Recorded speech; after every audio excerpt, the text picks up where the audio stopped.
Hi Hello everyone. everyone. Welcome back to the Obituary Stories. So in our last podcast, we spoke about mental health and burnout, and that was a topic that really weighed heavily in our hearts. So today, let's talk about something positive, shall we? Yeah. So what has been something that has been on your mind for a long time? For me, it's always been empowerment. I think I strongly believe that empowering people is very close to my heart. That's why I chose to become an educator, because when I empower others, in a way, I'm also empowering myself. And all along, I've always loved this growth mindset idea. And this has allowed me to do things that I never thought I could do. Yeah.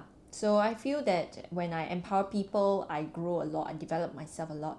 And not only do I help others along the way, my mind has changed, the way I think has changed. I used to be very close minded or narrow minded, and I only believe a certain thing. But nowadays, I'm more open minded and receptive to growth, especially in my 20s, as I force myself to, not force myself, but in a way, allow myself to embrace these differences in the way I think. And I notice that along the way as I do things, like I ask myself questions like, why do I think this way?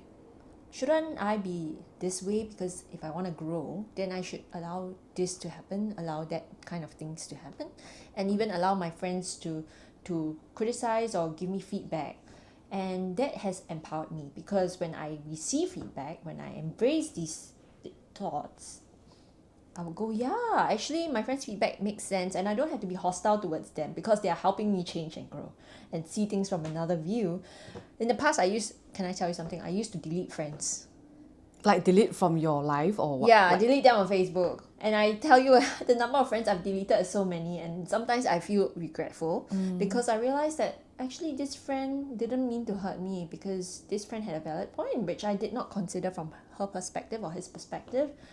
And I would just be very quick and sensitive to negative feedback. And actually, guys, not every feedback is bad, because if you embrace it and think about it in the long run, this could help you even propel yourself further. And the way they challenge your thinking, some of my thoughts, I have to tell you, they are so silly. And when I think about them, I laugh. And I say, why did I do that? Why did I delete that friend? So silly. yeah, that was a very, at that point in time, I think we were so immature that we Yes. didn't really think about the big picture. Yes. Yeah, and I think on the topic of feedback, I think also because when we were young, we were brought up to think that feedback is always negative. People are always trying to tell you the things that you shouldn't be doing. And we see feedback as a negative concept. And so whenever people give us feedback, we automatically shut down. We don't actually hear what they're saying when they give us feedback. We will nod our heads and say, yeah, thank you for the feedback, thank you for the feedback.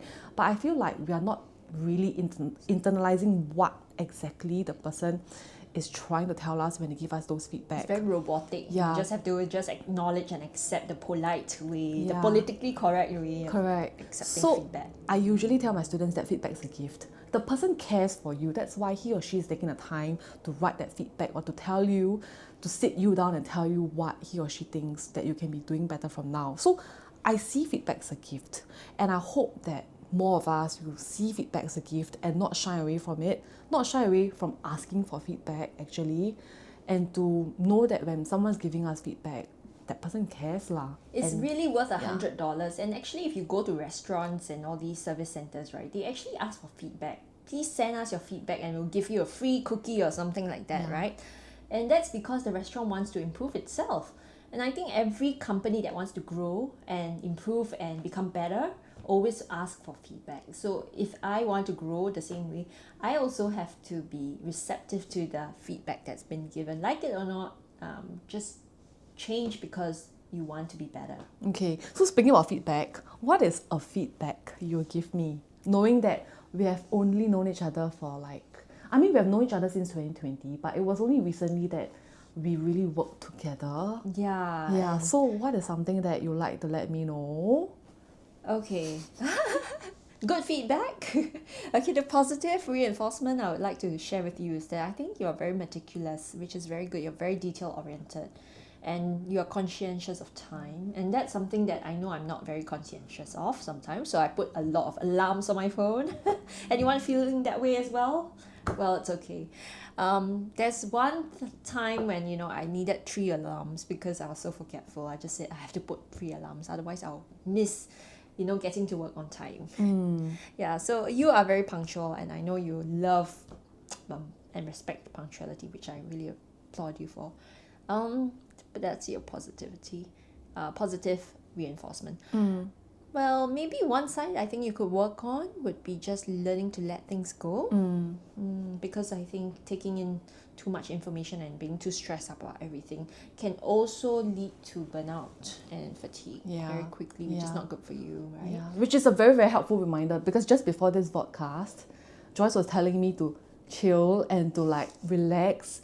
This is a podcast. We can say whatever that comes to mind. We don't have to follow according to the script. Yes. Even though we don't really have a script in the first place, but exactly because we don't have a script, you sometimes feel like you need to be in control so that our viewers will not think that we are not prepared enough or anything. So I don't know. It's a creature habit, and sometimes I feel like I always have to take a step back and like thank people for reminding me that can I stop being so kanchiong? Yeah, kanchiong is a Singlish term for anxious. Yeah. Yeah, nervousness.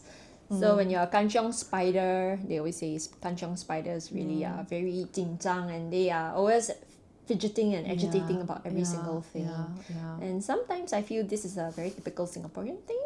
Not just her, but the whole society is like this because they are very particular about everything and afraid of being judged. I think that stems from, when you're younger and people pinpoint, don't do this, don't do that. They'll tell you not to do all these things. And then when you do these things, you feel like, oh no, I should not be doing this. And then you should not be doing that. And then if you do this or that, you feel very queasy and uncomfortable inside. But honestly, I don't like it. Like, I don't know why. I think...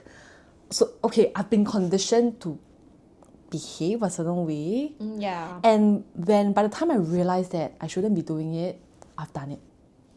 I've done it. And then it's like, why did I do it? So that's me. Yeah, there's sometimes when I also look back and think thoroughly about why I do certain things, why I do what I do. And I think, you're right. Behavioral conditioning is something that we have picked up as a society. Since childhood. And it's been ingrained in our brains every single time. Yeah. Well, of course, people teach us what to do and what not to do for good reasons, but also learning to let go of some of them. Even if we make a mistake, we shouldn't penalize ourselves too harshly and allow ourselves to falter and pick ourselves up again. And this is something that I've been teaching myself over time and time again. Yeah, I think in fact I feel like we are our harshest critics. We judge ourselves even before people judge us. Yeah, and that's why it's important to be empathetic and just learning to sympathize with people, and when they falter, it's okay. You can embrace your mistakes and embrace this for change. Yeah. So personally, I feel like personal growth to me as an educator is, I feel like I have learned to communicate much better my needs, my anxieties to my students, even to my colleagues. So like I will say things like, sometimes I say no to you, it's because of certain things that I believe have to be made. So for example, certain rules have to be followed because they exist for a reason, and I have to say no to you because I have to be fair to the others. So I communicate that fairness to everyone so that they know that whatever decisions I make is due to the principle of fairness. And obviously I shouldn't be biased to anyone. So I communicate that very, very often with my students, and they know that when I make a decision it's because of that. Another one is that I communicate things like, I will tell them that I'm feeling a bit off today. So recently I woke up in the morning feeling a bit drowsy, groggy, and I knew that I had to come to school because just because I don't want to take medical leave, because I felt like it wasn't that bad to not turn up for school, because I know I can always do a makeup and all online or whatsoever. I didn't want to lah. So when I went to class, I told my care group, and I told them that I'm not feeling very well today, so please be kind to me. At any point in time I need to sit down or do something, you know why. Yeah, so I tell them that first. And then shortly after I told them that, they were quiet. They were quiet, and I felt like at that point in time, they were trying to empathize with whatever I was going to go through. So that lesson, I was speaking as usual, because I normally tend to project my voice, right? Because you want to make sure that everyone can hear you. Yeah. But that lesson, I spoke at my normal volume, and it was pin drop. Everyone. Silence. Okay, not the silence where no one is listening kind, but the silence where they're just trying to listen to you without you projecting your voice. They were embracing you and empathizing with you. I'll think so. And I'll think that they were, at that point in time, I felt like that communication was very powerful because they can listen and they want to listen if they want to do it. Yeah. You're right. I think children would love to listen to teachers because they love the teacher, because the teacher loves them. So children that are loved really listen to their teachers a lot, and that's a very good feedback from your class. Yeah, that was something that I recalled very recently because I really I was feeling very off that day. So as educators, you are allowed to feel vulnerable in front of your class, and I think it's permissible to tell your children and your students that you're not feeling right on the day itself when you come to class. And I think children understand, they can pick up on all these feelings. You know? They are very sensitive to that as well. Yeah. Which is great. Yeah, so personal growth to me is really realizing that communication is extremely important. Even if we're uncomfortable, we need to learn to communicate that. Yeah, and we are okay. It's okay to not be okay.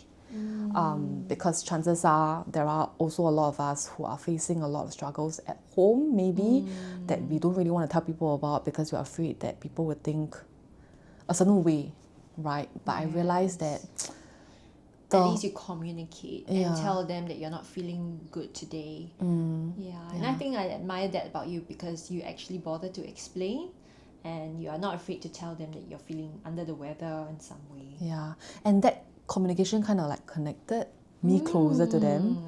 Yeah. Sounds very cliche lah, but that was what happened. That is amazing. I should do more of that, I think. So tell me, what do you think I should work on? Now it's your turn. Okay, feedback. I think that in terms of like the way we work with each other, we are quite opposite. Okay, we are quite different from each other, but I think we kind of am able to like, you know how they were saying that people need to be partners need to be compatible with each other. So it could be business partners, work partners, relationship, being in a relationship even. I think our differences kind of fit or complement each other. Yeah, so like earlier on you mentioned, right? Earlier on you were mentioning, right, that I was a kanchiong spider and I feel like you're very chill. So and you will tell me to like, you know, like chill lah. Like this is just a podcast, right? Like why are you being so antsy about it? So so that is in fact, I wouldn't say as a positive or negative feedback. I just feel like, okay, and I don't want to frame anything whether it's positive or negative anymore. I'll just say I'm going to give you feedback. Whether or not you see it as a positive or a negative feedback, that's on you. I'm not going to label it as positive or negative. Because I think a lot of times we sugarcoat our feedback. You know how in the past my teacher would teach me hamburger, right? You give a positive feedback first. And then you talk about the areas for improvement, which is the negative feedback. And then you've got another layer that kind of wraps up with the good bits. And then your students are left wondering, so what are you trying to tell me? So I don't do that sugarcoating anymore because I realized that they only want to listen to the good stuff. So even if you sugarcoat it and tell them the not so good stuff, they will always remember the good stuff. They won't remember the bad stuff. Or rather, even if they remember the bad stuff, to them it's bad. So naturally their brain will not want to register the bad stuff. But on that note, right, there are some children who will only internalize the bad stuff, the bad things, and they'll remember it for life. So we also want to be very careful with how we give feedback. It's not negative or positive, it's constructive feedback that we need to look into. Like, I usually tell my students, okay, I'm going to give you feedback. You might feel a certain way, but I just want to tell you that this feedback is meant for you to grow. I have nothing against you. It's whether it's the behavior or the skills or whatever that you need work on, and it's nothing to do with you as an individual. I think we have to separate our identity from what we are capable of doing. So if let's say we are only able to do A, B, C, this is not our identity. Our identity is we are kind, we are loving, we are caring people, human beings. But that does not mean that we are not able to accomplish A, B, C, D, E, and F, and G, and more. So if we learn to separate these two things, then we learn to take things a bit less negatively, and we learn to see feedback as more of an objective thing rather than something that someone's trying to attack us or something like that. And I think this is something I have to build in myself so that I can become a more resilient individual, and I learn to embrace all these feedbacks so that I can grow and move on to the next level. Yeah, I think it's easier said than done, but Yes. take things less personally. I always take things personally. So I feel like that could have led to my burnout and stress as well, because I mean, let's be real. A lot of what we do is tied to our identity and our self-worth. So when people say a certain thing about us, when we're not doing so well, we tend to think that it's us they are targeting and not what we are and not what we should be doing. So we always take things personally. And I think that's something that I need to It's the human work on. condition to do. Yeah, that's why AI and robots are scary, because they can replace us like that, because they don't take things personally, right? I don't think these robots will. So if anything, we should learn to be better than that. We should grow. We're humans, we should be better. We are humans, and we can, come on, robots can do it. Come on, we can do it better. No, but the thing is, humans are the ones who built those robots. But these robots are able to take feedback. Oh no, then we are losing to the robots. I think it's because the emotions. Because humans, we've got emotions, robots don't. But if let's say a human were to train a robot by inputting all the kinds of emotions possible, then maybe the robots will become emotional in the future. But for now, I don't think any ethical AI company will want to have that in their robots, because that would be quite scary. Oh my gosh. Can you imagine robots who hate each other? That would be quite funny. Yeah, then there'll be a robotic war. I don't even know how. Yeah. Cyber war. Okay. Anyway, so to wrap things up, I think personal growth is very important. As educators, we just need to embrace changes, and especially in this age where AI is prevalent, we have to build ourselves up and to encourage each other to grow and nurture each other, and to take feedback seriously, and always remember that we are not the final product yet. We are always changing and evolving. Work in progress. Yes. Embrace Carol Dweck's growth mindset theory. It's powerful. All right, see you for the next one. Bye.